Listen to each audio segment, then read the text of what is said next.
rakes, stakes, and sod. It takes planning, time, and a bit of muscle to create a great yard. Just kick it out. We can throw it in here, can't we? Oh yeah, for sure. Just kick it this way. Okay. The pros at Classic Landscape Center are landscaping this lot in Creekwood-Chappelle. If you're a new homeowner, before you can bring out your yard tools, you must have something called a rough grade certificate. Rough grade is the clay that usually the builder will take care of and have graded out, and then we have The certificate typically comes in the mail and looks like this. It means your property has been inspected and the grading or surface condition of your lot has been approved. It's how the city ensures your land will properly drain in accordance with bylaws. But the approval process doesn't end there. Final grade is up to you. So what they'll have to do is, after the dirt is spread, we'll have to hire a land surveyor to come out, and they'll actually produce what's called the grading certificate. They'll submit a couple copies to the City of Edmonton. The city will send out a City of Edmonton lot grading inspector, and they'll look over the lot grading certificate that they were given and do a visual inspection of the property just to make sure all the slopes and grades are away from the house, there's no low spots that could collect water, and then they'll give the final sign-off, or final grade approval we call it, for your property, and then you can move on from there.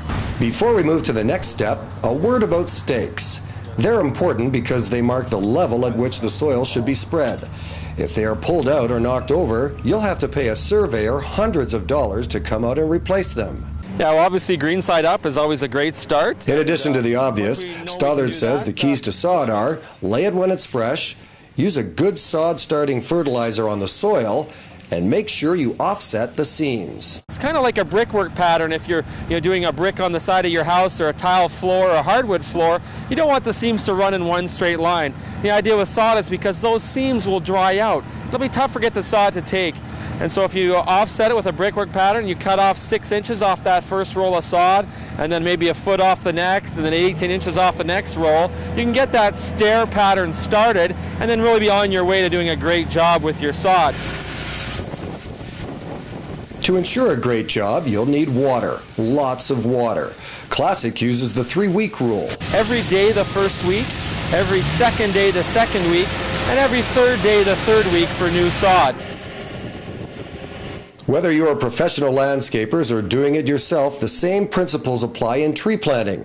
Stothart says the most common mistake is depth. You don't want to plant it too deep or too high. If you plant it too deep, a lot of times people will just add maybe 4 inches of dirt and make it look pretty, but you can actually suffocate the roots, because it is important for oxygen and carbon dioxide exchange with the roots and the overall health of the plant. So you might do that and your tree will look great for a year, but a year or two down the road it'll just start to fade and all of a sudden it'll die and you won't know why, and that'll be the reason, because you planted it too deep. The same goes for shrubs, and you'll want to add some transplant fertilizer.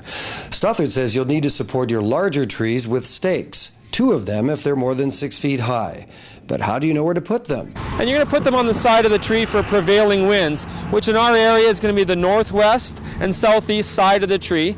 You're going to leave those tree stakes in with a wire and a nice vinyl tubing, or maybe even garden hose wrapped around the trunk of the tree to prevent any scarring, and leave those in for about a year.